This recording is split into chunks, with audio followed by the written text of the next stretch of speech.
मैं डॉक्टर सुरंगमा यादव आप सभी का हार्दिक स्वागत करती हूँ। आज हम आपके लिए मैथिली शरण गुप्त की कृति यशोधरा से उद्धृत एक गीत लेकर आए हैं। प्रियतम तुम श्रुति पथ से आए। मैथिली शरण गुप्त द्वारा रचित यशोधरा का प्रकाशन 1932 में हुआ।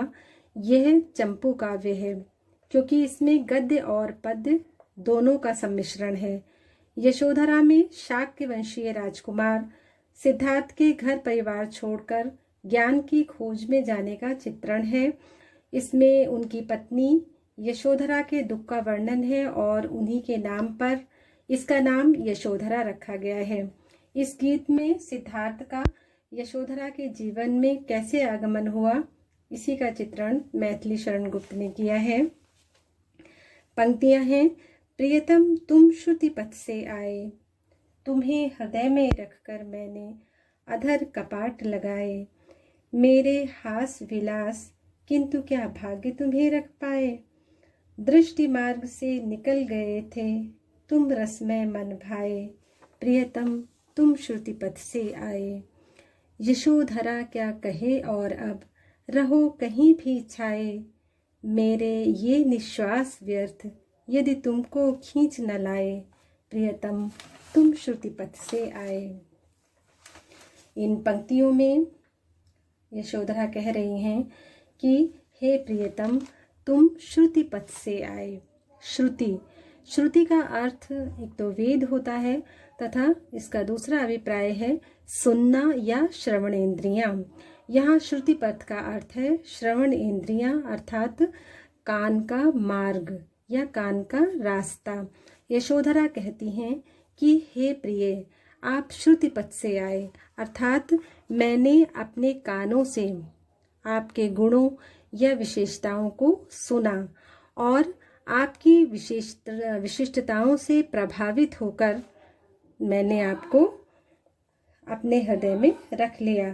तुम्हें हृदय में रखकर मैंने अधर कपाट लगाए, यानी आपकी विशेषताओं से आपके गुणों से प्रभावित होकर मैंने आपको अपने हृदय में रख लिया, यानी आपको अपने हृदय में बसा लिया। तथा अधर कपाट लगाए, यानी अधर अर्थात होठ और कपाट का अर्थ होता है किबाड़े। वे कहती हैं कि मैंने आपको अपने हृदय में बसाकर ये बात किसी से नहीं कही, यानी अपने मुख से ये बात नहीं कही कि मैं आपसे प्रेम करने लगी हूँ। भाव ये है कि यशोधरा ने सिद्धार्थ को प्रत्यक्ष नहीं देखा था। उनके गुणों की चर्चा सुनकर ही वे उनसे प्रेम करने लगी, परंतु उन्होंने अपने मन के भाव किसी से भी प्रकट नहीं किए और सौभाग्य से यशोधरा ने उन्हें प्राप्त भी कर लिया। परंतु अब जब वे सब कुछ छोड़कर चले गए हैं तब शोक में डूबी हुई यशोधरा कहती हैं कि मेरे हास विलास किंतु क्या भाग्य तुम्हें रख पाए। वो कह रही हैं इस पंक्ति में कि मेरे हास विलास अर्थात मेरी भाव भंगिमाएं, मेरा प्रेम, मेरा सौंदर्य क्या आपको रोके रख पाया, क्या आपको बांध कर रख पाया या आपको मेरे पास रोक के रख सका, अर्थात नहीं रख सका। क्यों नहीं रख सका? क्योंकि किंतु क्या भाग्य तुम्हें रख पाए, यानी क्या मेरा भाग्य इतना प्रबल था जो आपको मेरे पास रख पाता, अर्थात नहीं, मेरा भाग्य मेरे अनुकूल नहीं था, इसीलिए मेरा प्रेम, मेरा सौंदर्य, मेरी भाव भंगिमाएं आपको अपने पास रख नहीं पाए। क्योंकि विधि की विडंबना को कोई टाल नहीं सकता है और भाग्य के अनुकूल न होने के कारण ही वो कहती हैं कि आप मुझे छोड़कर चले गए। दृष्टि मार्ग से निकल गए थे तुम रस में मन भाए। इस पंक्ति में वो कहती हैं कि दृष्टि मार्ग से अर्थात आँखों के रास्ते से यशोधरा कह रही हैं कि हे प्रिय आप रसमय और मन भाए थे। रसमय का अभिप्राय है प्रेम व सहृदयता से पूर्ण और मन भाए अर्थात मन को भाने वाले, यानी मन को अच्छे लगने वाले अर्थात बहुत प्रिय।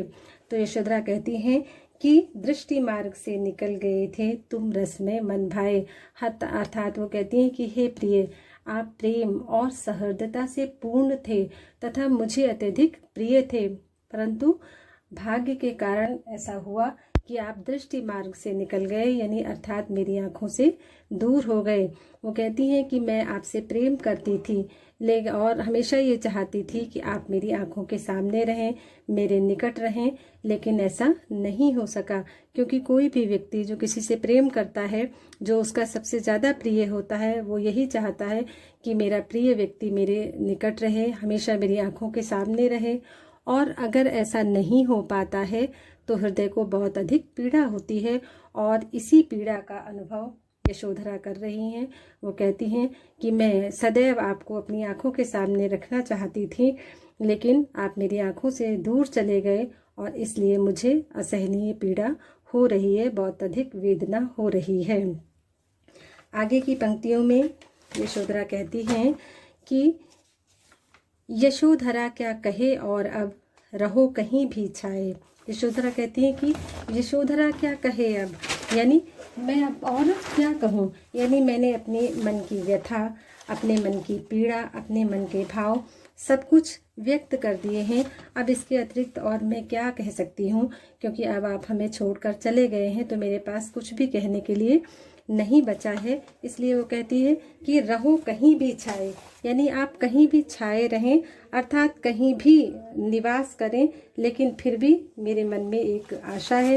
वो कहती है कि मेरे ये निश्वास व्यर्थ यदि तुमको खींच न लाए। वो कहती है कि मेरे ये निश्वास अर्थात मेरी ये गहरी श्वासें जो आपके वियोग में मेरे मुख से निकल रही हैं, वे एक न एक दिन आपको पुनः मेरे पास लेकर आएंगी, यानी मेरी पीड़ा, मेरी वेदना एक दिन आपको पुनः मेरे पास खींच लाएगी और वो व्यर्थ नहीं जाएगी। मुझे ये पूरा विश्वास है, मेरे मन में ये पूरी आशा है।